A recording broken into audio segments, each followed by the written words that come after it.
네. 박찬대 원내대표님 고별 기자회견, 눈물에까지는 아닐 거죠. 네. 고별 기자간담회를 시작하겠습니다. 먼저 박찬대 대표님의 모두 발언 있겠습니다. 언론인 여러분, 안녕하십니까? 이게 안녕하십니까? 라고 하는 질문이 조금 편안해졌네요. 내일이면 당대표, 직무대행 겸 원내대표 임기가 모두 끝나는 박찬대입니다. 제가 2024년 5월 3일 제1기 원내대표에 당선됐으니 벌써 1년하고도 한 달이 넘게 지났습니다. 정확히는 406일이라고 합니다. 세월 유수라고 하더니 1년이 훌쩍 지나가 버렸는데요. 어쩌면 10년 같은 1년 아니었나 이렇게 생각됩니다. 지난 1년은 말 그대로 다사다난 파란만장 질풍노도의 시간이었습니다. 아마 우리 국민께서도 여기 계신 기자 여러분도 같은 느낌이 아닐까 싶습니다. 유시유종이라는 말이 있습니다. 처음이 있으면 끝도 있다. 한 번 시작한 일은 반드시 마무리를 잘해야 한다, 이런 뜻이랍니다. 제가 원내대표 취임 일성으로 실천하는 개혁국회를 만들겠다고 국민 앞에 다짐했습니다. 그리고 그 다짐을 지키기 위해 정말 열심히 일했고 또 윤석열 정권과 치열하게 싸웠습니다. 그 덕분인지 주권자 국민이 주인인 나라, 진짜 대한민국이 열렸는데요. 이 정도면 제가 민주당 1기 원내대표로서 참 보람이 있었다, 유종의 미를 거뒀다, 이렇게 자부심을 가져도 되지 않을까 자평해 봅니다. 제가 오늘까지 원내대표로 일한 기간이 1년 1개월 그리고 10일입니다. 정확히는 406일이라네요. 우리 보좌진들이 또 재미있는 통계를 하나 냈는데요. 원내대표 임기 406일 중에 인천에 있는 집에 간 날이 37일이고 국회 경내에서 숙직하거나 인근에서 비상 대기한 날이 369일이나 된다고 합니다. 지난 초선 재선 때 8년간은 한 1시간 정도면 통근이 가능한 거리인데요. 이번에는 원내대표를 수행을 하면서 정말 집에를 많이 못 간 것 같습니다. 가끔씩 지역구에 가게 되면 고향이 온 것 같은 그런 느낌이 좀 많이 듭니다. 그래서 국회에서 박찬대, 오늘도 국회에서 잔대라는 소문이 지금 돌고 있고요. 점을 뺐다는 소문이 지금 많이 돌고 있습니다. 제가 작년에 원내대표가 되자마자 전반기 원구성 협상을 시작했습니다. 당연히 제21회 총선 결과를 반영한 원구성 원칙을 대원칙으로 세웠습니다. 헌정사상 최초의 제1야당의 단독 과반 의석이라는 총선 민심은 윤석열 정권 오만과 독선의 국정기조를 전면 전환하라는 것이었습니다. 원내 지도부는 주권자 국민의 뜻을 받드는 책임국회를 만들자는 기조 아래 민주당이 법사위와 운영위를 맡음으로써 행정부 견제의 역할을 강력하게 수행하겠다는 의지를 관철해냈습니다. 특히 법사위 그리고 과방위, 예결위 위원장 간사 그리고 구성에 정말 심혈을 기울였는데요. 어제 국회의장께서 대한민국 국회의정 대상을 수여하는데 요 세 상임위를 최우수 상임위로 딱 지정하는 것을 보고서 정말 잘 구성하고 심혈을 기울인 결과가 의정 대상으로 나타난 것 아닌가 이렇게 생각합니다. 당시 원내 지도부는 국회 권능 회복, 주권자 국민의 효능감을 주는 국회, 일하는 국회라는 운영 원칙을 세웠습니다. 법이 정한 국회의 권한을 최대한 활용했고 입법 청문회 등을 통해 정권의 부당 위법한 행태의 실상을 국민께 소상하게 알렸습니다. 지난 1년간 민주당은 상임위 전체회의 335회, 각종 입법 현안 청문회와 공청회 36회, 현안 질의 61회를 열었습니다. 실천하는 개혁국회, 행동하는 민주당에 걸맞게 정말 부지런히 달려왔습니다. 지난해 국정감사는 김건희의 국정농단과 명태균 게이트를 만천하에 폭로하는 시간이었습니다. 주가 조작과 대선, 경선, 여론 조작, 양평고속도로 이권 개입, 용산 대통령실과 한남동 관조공사 불법 특혜 등이 드러났고 대통령의 공천 개입 발언 육성이 담긴 녹취록을 국정감사가 끝나는 무렵 운영이 열리기 직전에 우리 원내대표부가 직접 국민 앞에 공개하기도 했습니다. 국민의 규탄 목소리가 날마다 커지는데도 윤석열 대통령은 협치는커녕 일방적인 폭주를 이어갔습니다. 대화와 타협을 통한 문제 해결이 불가능한 상황에서 헌법이 보장한 입법부의 권한인 탄핵 소추권을 행정부에 대한 견제 수단으로 쓸 수밖에 없었다는 결론을 내렸습니다. 언론 자유를 탄압하고 위법한 방통위 운영을 일삼은 이동관, 김홍일, 이상인, 이진숙 등 방통위원장 4인에 대한 탄핵을 진행했고 위법한 수사와 정치적 중립 의무를 위반한 검사 탄핵도 단행했습니다. 이 역시 국민의 준엄한 명령이었기 때문이었습니다. 윤석열 정권의 가장 큰 위협이 된 것은 바로 민주당이 줄기차게 추진한 특검 아니었습니까? 12.3 내란이 일어난 가장 큰 이유가 김건희 특검 때문이 아닙니까? 명태균의 입을 통해 자신들의 치부가 드러날 것이 두려운 나머지 명태균 구속 직후에 비상계엄을 선포한 것 아닙니까? 이번 주 화요일 이재명 대통령께서 마침내 내란 특검, 김건희 특검, 해병대원 특검 등의 3대 특검을 공포하였습니다. 작년부터 이어져 온 기나긴 투쟁의 성과를 마침내 거두었다고 생각합니다. 한편 국회 본연의 기능인 예산심사 기능을 회복한 것도 국회 선진화법 이후 처음 거둔 역사적 성과였습니다. 지난 정권의 부자 감세 민생 포기 예산안을 바로잡고 쌈짓도 쓰듯 증빙도 없이 국회 설명도 없이 집행되던 권력기관의 특활비도 전액 삭감했습니다.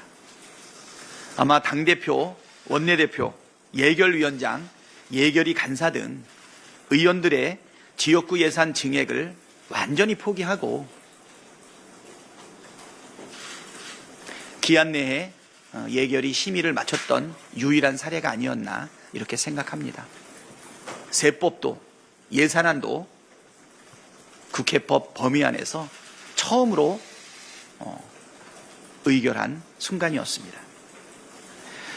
하지만 지난 1년 누가 뭐래도 가장 기억에 남는 일은 당연히 국민과 함께 국민의 명령을 받들어 대한민국을 지켜내고 정권 교체를 이룬 것입니다. 그래서 누가 제 원내대표 임기 1년을 한마디로 표현하라고 한다면 위대한 국민과 함께한 고난의 대장정, 아니 영광의 대장정이라고 말하고 싶습니다. 2024년 12월 3일 밤 윤석열의 비상계엄 선포, 국회 담장을 넘어온 190명 의원의 전원 찬성을 통한 계엄 해제, 12월 7일 윤석열 탄핵소추안 1차 표결, 108명의 국힘당 의원의 이름을 국민과 함께 한 명 한 명 호소했지만 투표 불성립이 이루어졌고 12월 14일차 2차 표결에서는 재석 300명 중 204명의 찬성으로 탄핵안이 가결되었습니다. 12월 14일은 100만 명이 넘는 200만 명에 달하고 있는 시민들이 국회를 압박하고 여의도로 진군했던 그 순간은 지금도 감격적입니다. 모든 권력은 국민에게 있다는 것을 분명하게 보여주었던 12월 14일이었고 지금 생각해도 기적이라고 생각이 됩니다. 그리고 2025년 1월 15일 내란 사태 43일 만에 내란 속의 윤석열이 체포되었습니다. 한남동 눈밭에서 키세스 특공대 여러분 기억나실 겁니다. 그러나 3월 8일에는 체포 52일 만에 윤석열의 탈옥이 있었습니다. 이후 국회와 광화문 광장을 12일간 100km가 넘는 도보 행진으로 오가며 파면을 촉구하며 비상행동을 한 달 내내 이어왔습니다. 그리고 마침내 내란 사태의 발발 123일째이자 위대한 국민의 빛의 혁명 123일째인 4월 4일 11시 22분에 헌법재판소의 윤석열 파면 선고, 그리고 6월 3일 이재명 대통령 당선까지 저뿐만 아니라 우리 국민의 생애에 최고로 가슴 벅차고 진심으로 영광스러운 시간이었습니다. 제 곁에는 언제나 주권자 국민 여러분이 계셨기에 국민만 믿고 끝까지 달려올 수 있었습니다. 이 역사적인 국민과의 함께한 시간들은 앞으로 제 삶의 지표로 가슴속 깊이 각인될 것입니다. 그런데 지금 돌이켜보면 윤석열의 파면은 필연이 아니었나 이런 생각이 듭니다. 제가 작년 8월 취임 100일 기자 간담회였는데요. 당시 방송사법을 포함해 벌써 19번째 거부권이 행사되던 때였습니다. 그때 제가 이렇게 경고했습니다. 국회가 의결한 법안을 계속 거부하는 것은 국회의 입법권과 헌법의 삼권분립 정신을 정면으로 부정하는 독재 선언이다. 대통령이 계속 국회와 국민을 무시한다면 파국을 맞을 수밖에 없다. 그런데 이 경고가 불과 몇 달 뒤에 현실이 되었습니다. 윤석열 파면의 원인은 너무나 명확합니다. 오만과 독선의 폭주를 멈추라는 국민의 엄중한 명령을 모조리 무시한 채 국민을 두려워하지 않고 국민을 배신했기 때문입니다. 민주당은 이제 이재명 대통령을 보유한 책임 있는 집권 여당이 되었습니다. 대한민국을 또 한 번 지켜낸 위대한 국민과 함께 내란 종식과 민생 회복, 경제 성장과 국민 통합이라는 국가적 과제를 완수해 가야 합니다. 민주당은 주권자 국민이 주인으로 우뚝 서는 나라, 국민 모두가 함께 잘 사는 대한민국을 건설하는 듬직하고 유능한 여당이 돼야 합니다. 내일 새로 선출되는 민주당 제2기 원내대표단이 민주당 의원님들과 함께 이재명 정부의 성공을 위해 온 힘을 다해 주실 것이라 믿습니다. 꼭 처리해야 할 개혁 입법과 민생 경제 회복의 과제를 차기 지도부에서 반드시 완성해 주실 것을 믿습니다. 지난 1년 동안 부족한 원내대표와 함께 모든 순간을 동고동락하면서 함께해 주신 우리 원내대표단 의원님들께 깊은 감사를 드립니다. 특히 박성준 수석님과 김용민 수석은 이 두 분이 한 고생은 이루 말로 다할 수 없을 정도입니다. 아마 박성준, 김용민 고군분투 백서를 쓰면 1000페이지가 넘을 것입니다. 다시 한번 감사드립니다. 대변인들과 우리 부대표님들도 정말 고생 많이 하셨죠? 아마 초선의원 1년을 이렇게 보내고 나면 남아있는 의정활동과 또 재선 3선이 됐을 때 확실하게 헌신적으로 일하지 않을까 이렇게 생각합니다. 당대표 직무대행을 2번이나 하는 원내대표도 아마 대한민국 역사상 저밖에 없는 것으로 아는데 맞죠? 제가 퀴즈 하나 낼까요? 더불어민주당 당대표, 직무대행 겸 원내대표 전부 20글자가 넘습니다. 이거 6글자로 줄이면 뭔지 아십니까? 찬대표, 찬대행. 딱 좋죠? 예. 이제 이재명 당대표를 대신해 중책을 수행하느라 고생도 많았지만 그만큼 보람도 컸습니다. 그리고 당대표 취재하랴, 원내대표 취재하랴, 지난 1년 내내 고생하시고 오늘도 이 자리를 함께 해주신 우리 언론인 여러분께도 거듭 감사를 드립니다. 대선 기간을 포함해서 민주당을 출입했던 많은 기자분들이 또 대통령실로 지금 나가 계시는데요. 그곳에서도 많이 고생할 것이라고 생각되는데 이 자리에 안 계신 그분들께도 감사하다 말씀드리겠습니다. 제가 지난 1년 울컥했던 순간이 몇 번 있는데 오늘도 뭔가 감개무량하고 감정이 북받치네요. 아까 말씀드릴 때 12월 14일 날 탄핵소추 2차 의결 때 1차 불성립을 보고 100만 명 이상의 200만 명에 달하는 우리 시민들, 주권자들이 여의도로 진군하고 그 다음에 국회를 명령했던 그 장면만 생각하면 늘 울컥한 것 같습니다. 어디 그뿐만입니까? 계엄 해제의 그 순간, 또 12월 7일, 12월 14일이 될 때까지 국회 담장을 지키겠다고 차가운 아스팔트와 콘크리트에 아무런 월동 준비 없이 맨바닥에 앉아서 국회 정문을 지켜주었던 그분들 잘 계신지 새벽 3시, 6시에 나가서 때로는 대문에 대롱대롱 매달려서 그분들과 소통했던 그 순간들, 그리고 윤석열 체포를 외치면서 한남동에서 알루미늄 판막 하나 뒤집어 쓰고 있었던 그 우리 시민들, 헌법재판소로 진군했던 우리 시민들, 마침내 파면 결정을 받아내고 사법부의 구태타까지 막아냈던 우리 국민들을 생각을 하면 정말 가슴이 벅찹니다. 우리 기자님들도 그럴 것이라고 생각이 됩니다.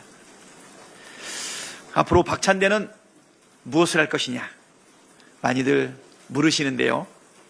위대한 주권자 국민과 함께 유능한 이재명 대통령과 함께 우리 국민 모두가 함께 잘 사는 대한민국을 만드는 것이 저 박찬대의 꿈이라는 말씀으로 가름하고자 합니다.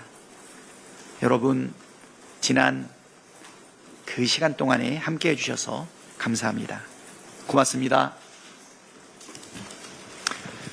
네, 기자 여러분들 질문 받겠습니다. 손을 들어주시고 질문을 하실 때는 소속과 이름을 밝혀주시기 바랍니다.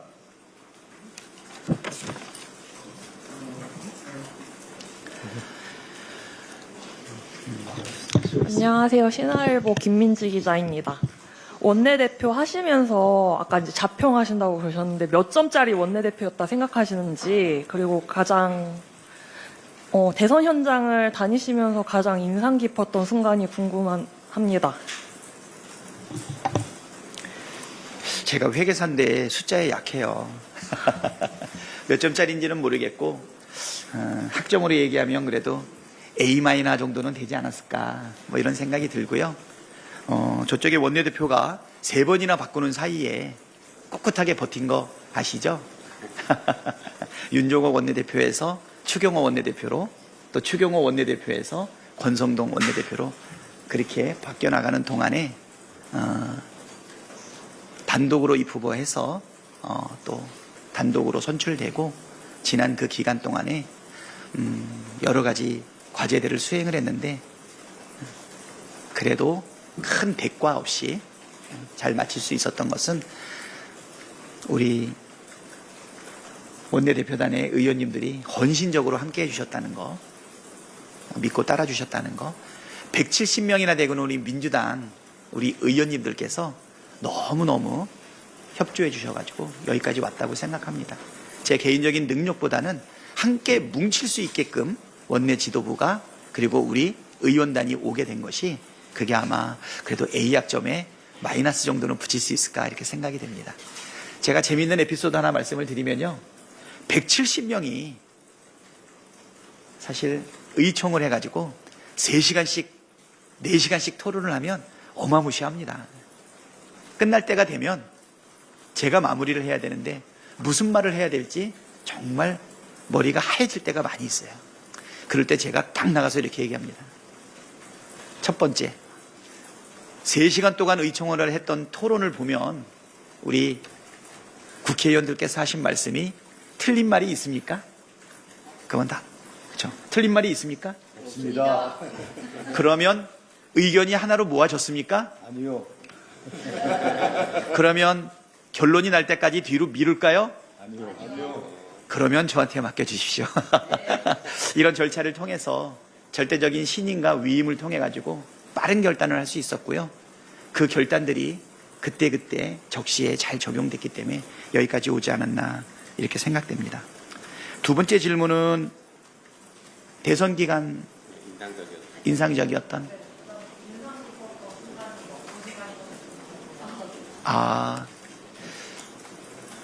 사실 대선이 치러지고 있는 그 순간이 우리나라의 상황이 그렇게 녹록한 상황은 아니지 않습니까? 민생도 무너지고 경제도 폭망하고 한반도의 평화나 안보도 굉장히 어려운 상황인데 그럼에도 불구하고 우리가 대선하는 그 기간 동안에 보니까 밝은 기운들이 보이더라고요. 그래서 내가 꼭 물었습니다. 우리나라의 상황이 어려운데 왜 얼굴이 밝을까요? 그것은 아마 우리가 희망이 있기 때문이다 이렇게 생각이 됩니다. 5년 동안 주어져 있던 윤석열 정부의 폭정을 국민과 함께 주권자들이 막아내고 새로운 대한민국을 만들기 위한 대선이 시작되는 그 순간에는 고난을 이겨내면서 동지들이 있기 때문에 웃는 그런 모습들을 볼 수 있었는데요. 저는 이제 그런 부분들이 가장 인상이 좀 깊지 않았나 이렇게 생각이 됩니다. 전쟁 중에도 강강수월래를 하고 함께 웃을 수 있는 것은 이 고난을 반드시 헤쳐내고 새로운 대한민국을 만들 수 있다라고 하는 희망이 대선 운동 기간 중에 있었다. 좀 재미있는 장면 요구했는데 너무 안 재미있는 얘기 하셨는지 모르겠어요. 재밌었습니다. 네. 다음 질문 받겠습니다. 네, 전자신문 최기찬 기자입니다. 혹시 좀 추진하거나 통과시켰던 법안들 중에 좀 가장 의미가 있었던 법안은 좀 어떤 건지 좀 궁금합니다. 의미 있는 법안을 거의 통과시키지 못했죠. 그렇죠. 어마어마한 거부권이 좀 행사가 많이 됐는데 일단은 거부권 중에서는 윤석열과 김건희의 비리, 그 다음에 잘못을 덮기 위해서 특검법 전체가 지금 사실은 거부되지 않았습니까? 뭐 최혜병 특검법, 김건희 특검법 이런 것들은 거의 3번씩이나 그렇게 되었는데요. 그나마 통과된 것을 이렇게 보게 되면 많지는 않은데 우리 이태원 참사와 관련된 그 특별법은 우리가 합의해서 통과를 좀 시켰던 부분이 있고요. 그 다음에 저는 그래도 가장 통과시켰던 건 뭐냐면 윤석열 탄핵안 아니었나 이렇게 생각이 됩니다. 12월 7일에 이어서 12월 14일 그때 생각하면 기적이라고 생각이 되어요. 12월 3일 날 계엄이 일어나고 4일 날 1시 1분에 계엄 해제가 되지 않았습니까? 그리고 바로 7일 날 탄핵안을 올렸는데 투표가 불성립이 됐어요. 그때 국민의힘 우리 의원들 입법부의 일환으로 들어와 달라고 108명의 의원들의 이름을 한 명 한 명 국민과 함께 울면서 호소했지만 투표가 불성립되고 14일 날 윤석열 대통령 탄핵안 그것이 기적같이 이루어졌죠. 12월 14일이 안 되면 12월 21일도 12월 21일이 안 되면 12월 28일도 하겠다라고 하는 굳은각오를 가지고 있었는데요. 결국은 국민들이 여의도로 압박하고 진군하면서 국민의 힘이 12월 7일과는 다르게 12월 14일 날 국회를 출석했습니다. 그리고 비밀 투표를 했죠. 아마 가결될 거라고 생각을 못한 것 같습니다. 비밀 투표 그 원칙 하에서 12명 정도의 국힘당 의원들이 탄핵이 정당하다라고 봤기 때문에 가결한 것 아닌가. 그때가 가장 우리가 국회에서 처리했던 것은 감동적이었고요. 그 이후에도 감동들은 계속 진행되고 있죠. 4월 4일 헌법재판소의 판결은 그것도 감동적이었죠. 그리고 또 5월 15일로 예정되었었던 공선법 2차 재판도 그 이후로 미뤄진 이런 모든 것들이 결국은 정치는 정치인이 하는 것 같지만 사실은 국민이 한다라는 것을 국회와 헌법재판소와 그리고 대법원 및 고등법원에서 보여준 것 아닌가 생각합니다. 네, 또 고생하셨습니다. 오늘 대표주의 임기를 마치면서 박수와 질문하고 비슷한 질문이긴 한데요. 신임 원내대표장이 교육입법, 민생입법 완성을 강구하셨는데 구체적으로 민생입법은 지금 말씀을 안 해주셨는데 이 네. 지금 우리 뭐 굉장히 많은데요. 일단은 새 정부 출범하고 나서 가장 시급한 현안은 민생 경제 위기를 극복하기 위한 부분들이 좀 있어요. 그래서 지금은 추경 지금 준비하고 있고요. 그다음에 이제 물가 안정을 위한 여러 가지 TF도 만들어지고 있는데 새 원내 대표단이 만들어지게 되면 이 부분을 집권 여당의 원내 대표부로서 당정 협의를 통해서 국민의 민생을 가장 빠르게 회복할 수 있는 부분, 그 부분을 처리해야 될 거라고 보고요.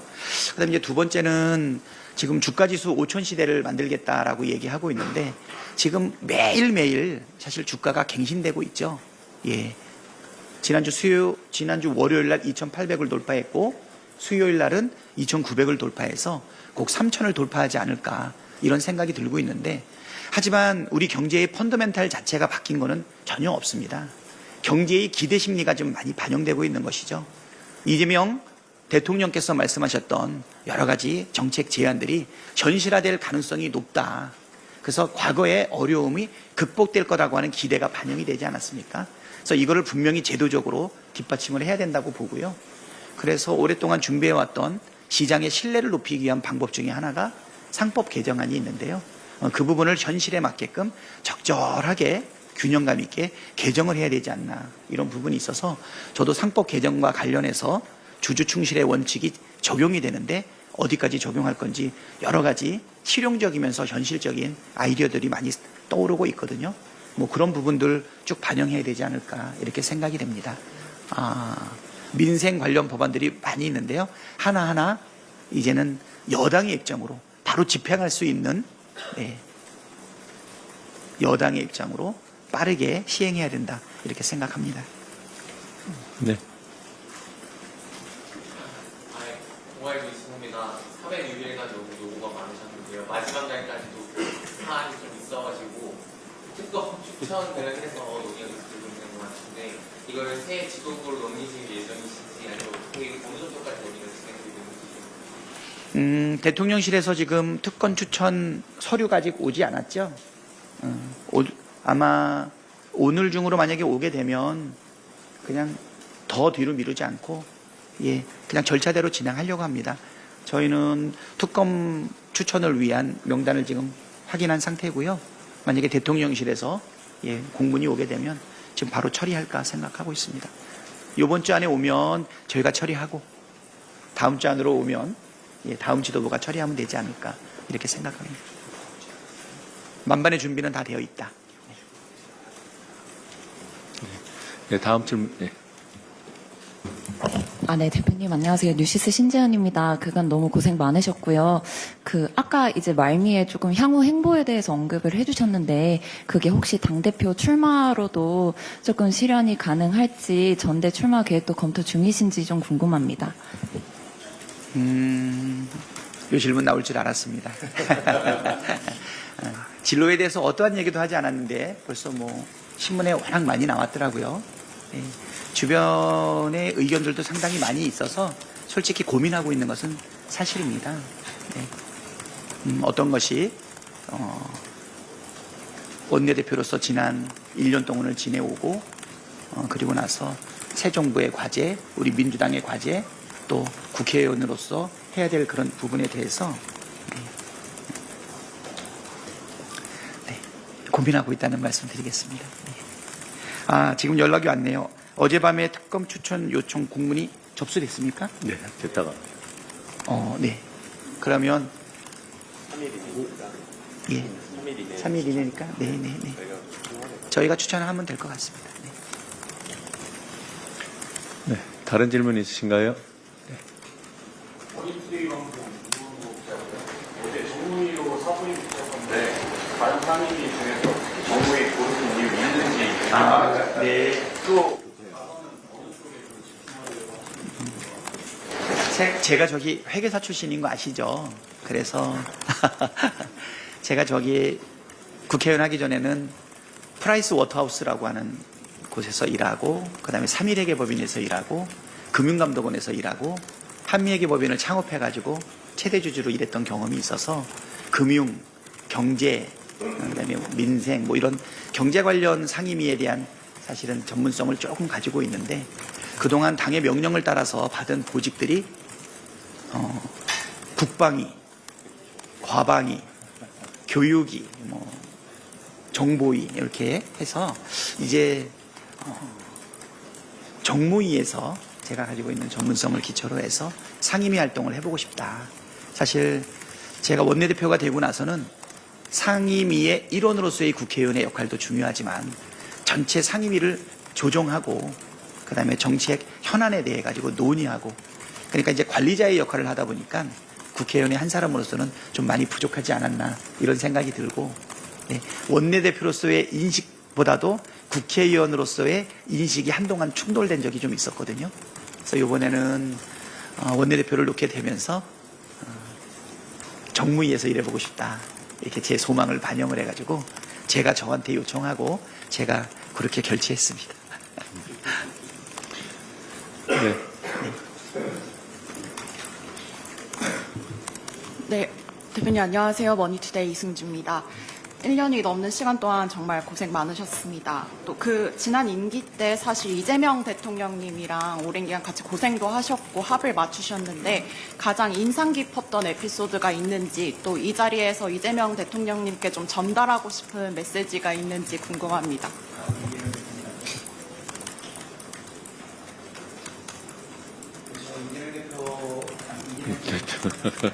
이재명 대통령과 함께 2021년 7월 1일부터 오늘까지 거의 만 4년을 함께 했던 것 같아요.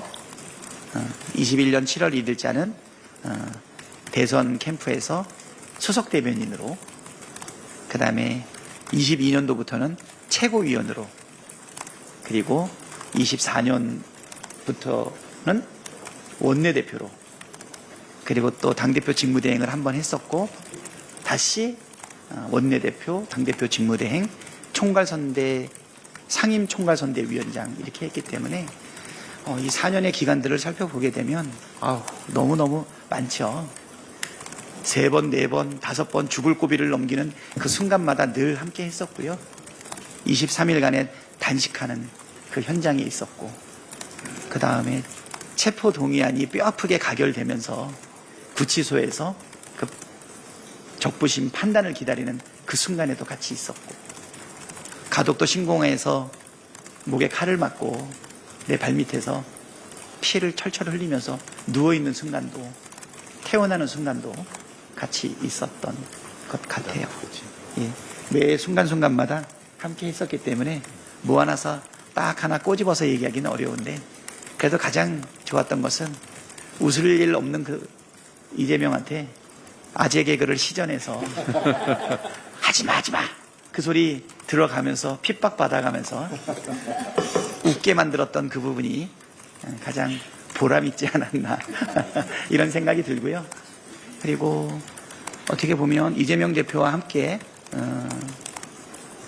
당대표 원내대표로서 투톱을 이루었고 이재명 대표로부터 참으로 많은 존중을 받았던 것 같아요. 항상 의견을 청취하고 저의 재량적 결정에 대해서 동의해 주시고 가끔은 이재명 대표의 뜻을 반해서 강하게 밀어붙이는 것들도 많이 있었지만 항상 그런 거를 깊이 있게 존중해 줬던 부분이 굉장히 인상이 깊었습니다. 이제는 대통령이 돼서 제가 곁에 있지는 않지만 이제는 국민과 함께 정말 내란 종식 우리가 확실하게 하고 민생 회복하고 경제 정말 성장시켜서 국민들의 먹고 사는 문제, 먹사니즘, 잘사니즘 해결했으면 좋겠다. 그리고 국민 대통합을 이루어줬으면 좋겠다. 이런 생각을 합니다. 저희도 거기 국정기조에 맞춰가지고 우리 국회에서도 분명하게 국민의 눈높이에 맞춰서 잘 하겠다. 균형 잡히게 하겠다. 이렇게 말씀드리겠습니다. 제가 사회자 직권으로요, 우리 이승주 기자 질문에 이제 갈래를 하나 벌려서 추가 질문 드리려는데 받으시겠습니까? 들어보고요. 그 이재명 대표 시절 그 의견이 안 맞아서 좀 힘들었던 사례가 있으면 하나만 좀 말씀해 주시죠. 가장 날카로운 질문이죠. 의견이 안 맞아서 네. 힘들었던. 제가 양보한 경우도 있고요. 예. 또 제가 관철한 부분도 좀 있기는 한데요. 네, 하나만 딱 법안과 말씀해 관련된 부분은 아니고, 이번 대선 경선 과정 속에서 대선 경선을 어떻게 할 것인가. 이제 두 가지 방법이 있었는데, 하나는 선거인단을 모집해서 하는 방법이 있고요. 아니면 기존의 다른 모든 경선과 마찬가지로 권리당원과 여론조사 50대 50을 하는 방법이 있습니다. 거기서 이제 선거인단 방식으로 사람들이 요구를 많이 했습니다. 그래서 선거인단 방식으로 가는 게 어떻겠느냐라고 했을 때 저는 이것을 50대 50 일반적인 방법으로 하자는 것을 끝까지 고집을 했죠. 그 내용 깊이 있게 얘기하면 사실은 뭐 역선택이라든가 사실은 좀 약간 좀 복잡한 상황이잖아요. 그죠? 이재명 후보자에 대한 사실 뭐 여러 가지 복잡한 상황들이 예상이 되고 있고 논란이라든가 어려움이 많을 텐데 이재명 후보는 그거를 다 받아서 가자. 누구나 다 공유할 수 있게 받아서 하자 하는데 직무대행인 내 입장에서 봤을 때는 너무나도 혼란이 초래되고 있는 그 과정을 명분 가지고 받는 것은 현실적이지 않다 이런 생각이 들어서 1대8로 싸워가면서 버텨가지고 관철을 했는데 아무런 문제 없이 경선 과정이 잘 마무리되었고 대선 승리까지 이어졌기 때문에 여러 번 고집을 부린 적은 있지만 그때 마지막 그거 정말 잘했다 뭐 이런 생각 드는데 네, 그 정도. 네, 감사합니다. 네. 질문 한두 분만 더 받고 마무리하겠습니다. 그래서 이어지는 오찬 시간도 있었어요.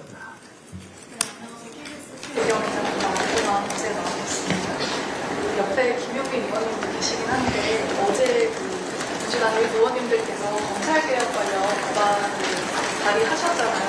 3개월 안에 조심스럽게 통과가 됐으면 좋겠다 하는 바람도 얘기해 주셨는데 이게 대선 기간에 이재명 대통령께서 말씀하실 때는 최우선 과제는 아니라고 얘기했던 게 있어서 앞으로 당정 협의를 좀 어떻게 진행해야 될지 대표님은 어떻게 이 법안을 어느 시점에 좀 처리해야 된다고 생각하시는지 궁금합니다.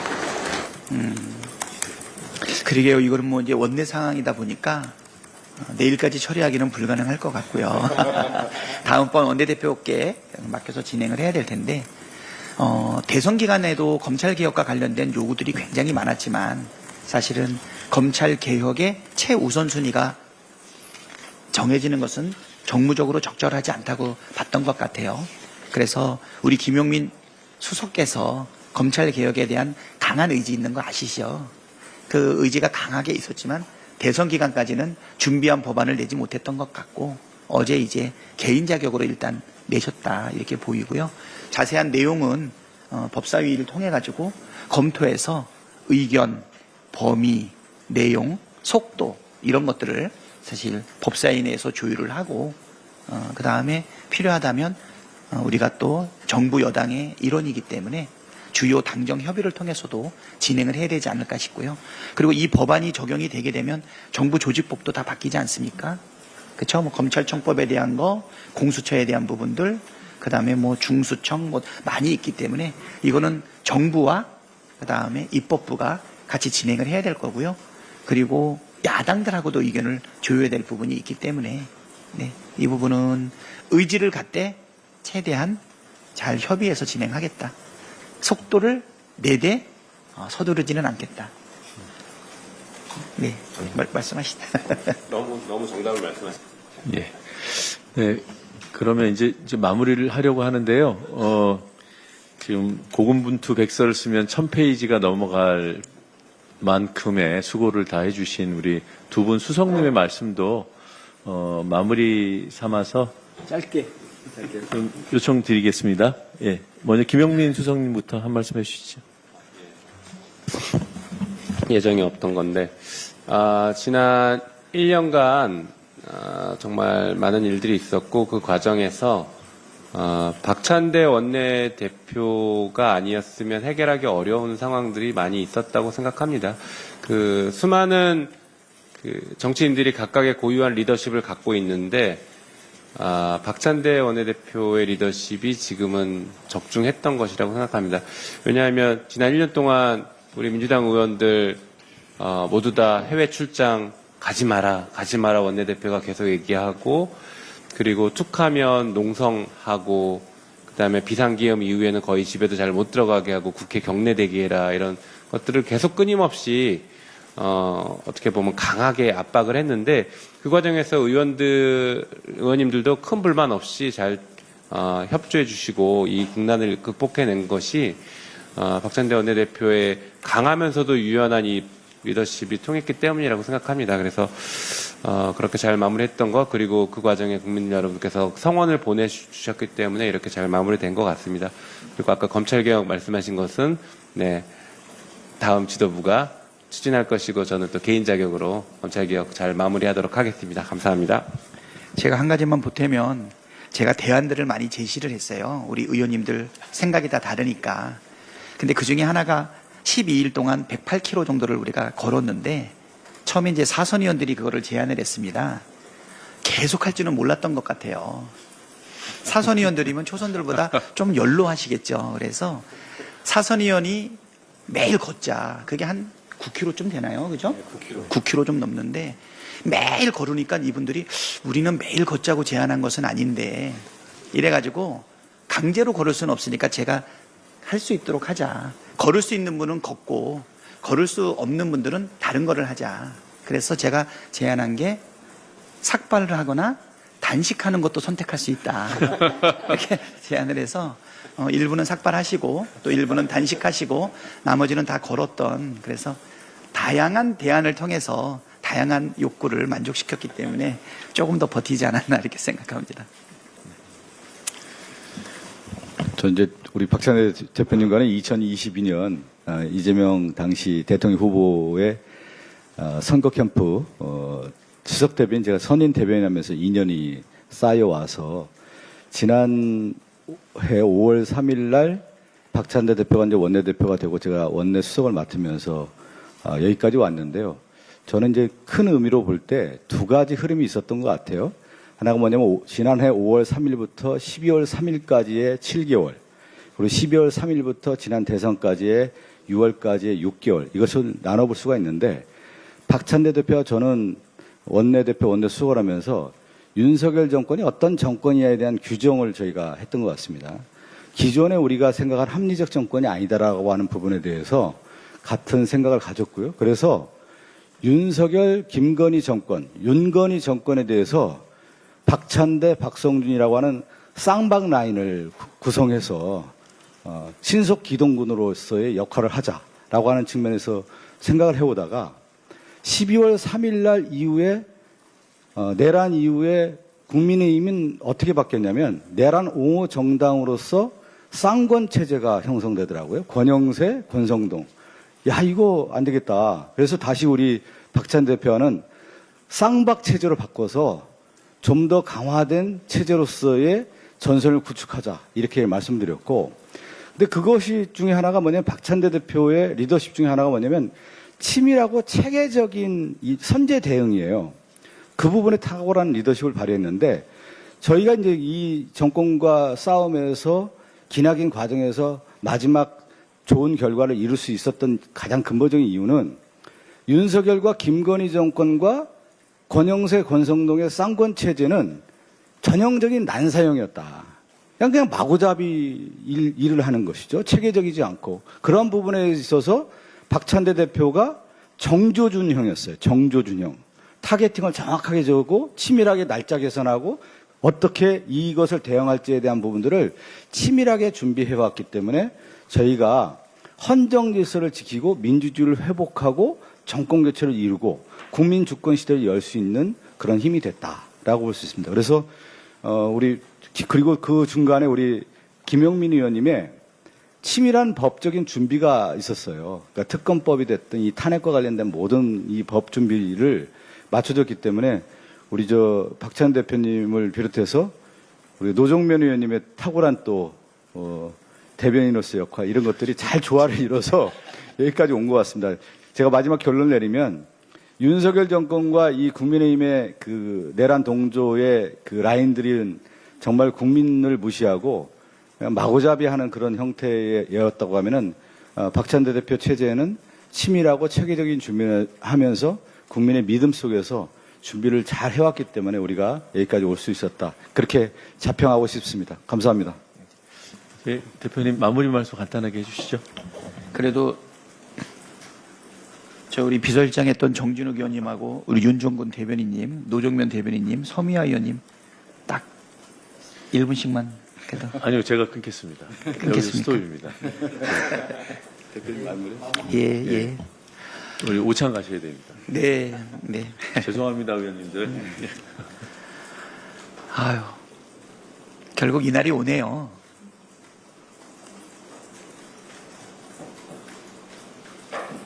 (12월 3일) 불법 계엄이 공표되기 전까지는 이 무도한 정권이 정권을 안 내려놓으려고 하나 보다.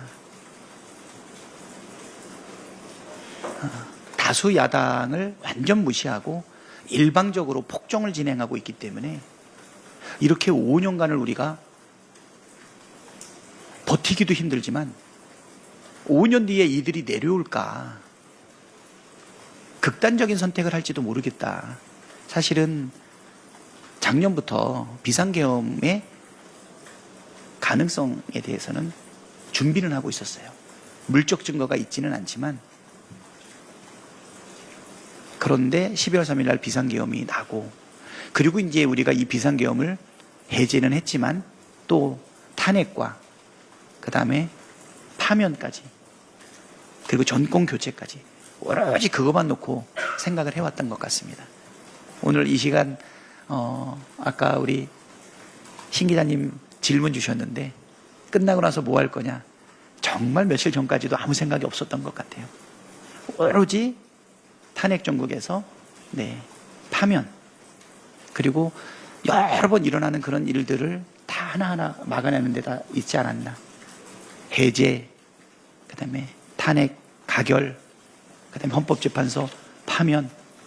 사실 제일 아찔했던 건 뭐냐면 대법원에서 파기환송됐을 때입니다. 그거를 서울고법이 받아가지고 5월 15일 날 정말 예상했던 극단적인 판결이 나오게 되면 어떻게 될까 이 생각 좀 많이 했던 것 같고요. 어떤 분들은 제가 과도한 탄핵이나 아니면 특검을 추진했다 이렇게 생각을 하는데 저는 이것이 민주주의가 훼손되고 그리고 헌정 질서가 파괴됐을 때 저항하는 우리 시민과 국민들의 피가 얼마나 흘려질지를 생각을 하게 되면 우리가 나서서 싸울 수밖에 없다. 다행히 국민들의 피 흘림이 일어나지 않았었죠. 저는 어떻게 보면 유순한 얼굴에 과격한 행동을 했다고 하지만 그 마음에는 우리 국민들의 생명과 안전 그거를 지키기 위해서 정말 최선을 다했다. 그 말씀 꼭 드리고요.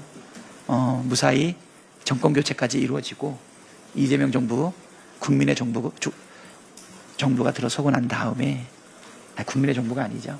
국민 주권 정부죠. 네. 국민 주권 정부가 들어서고 나서 이 정말 무거운 원내대표와 당대표 직무대행의 짐을 내려놓게 되어서 너무나 기쁩니다.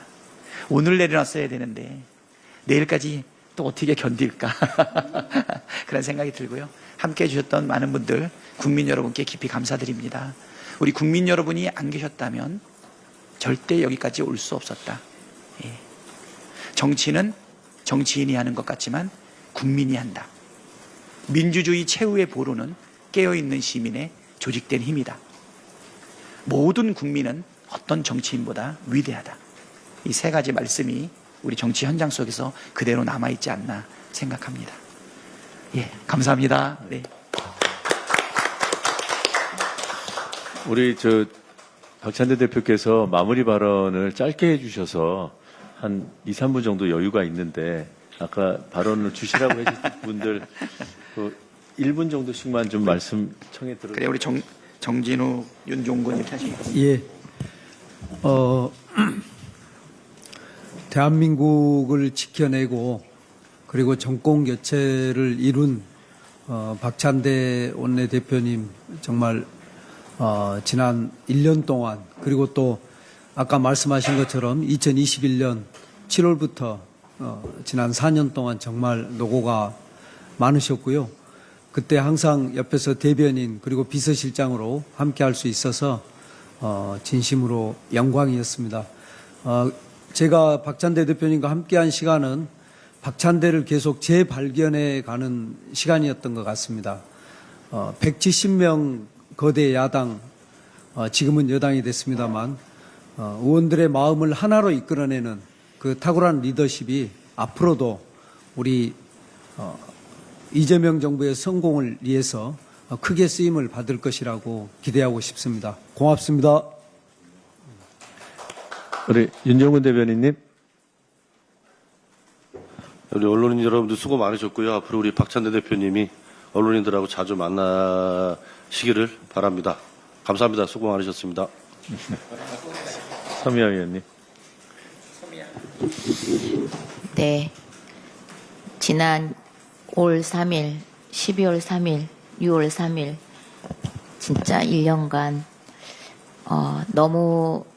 너무나 정말 뜨겁고 또 치밀하셨던 우리 박성준, 김용민 수석님과 또 부드럽지만 아주 추진력이 있으신 박찬대 대표님 모시고 함께했던 것이 너무 고생스러웠습니다. 정말 힘들었는데 그게 누구 때문인지는 기자님들이 잘 아실 거라고 생각하고요. 언대 때문이 아니었고 그렇지만 너무 영광이었다. 너무 영광스러운 1년이었습니다. 감사합니다. 네. 네. 저도 힘들었지만 행복했습니다. 감사합니다. 못 봤던 리더십을 알게 해줘서 정말 감사합니다. 네, 마무리하겠습니다. 네, 이상으로 박찬대 원내대표의 고별 기자간담회를 마치겠습니다. 감사합니다.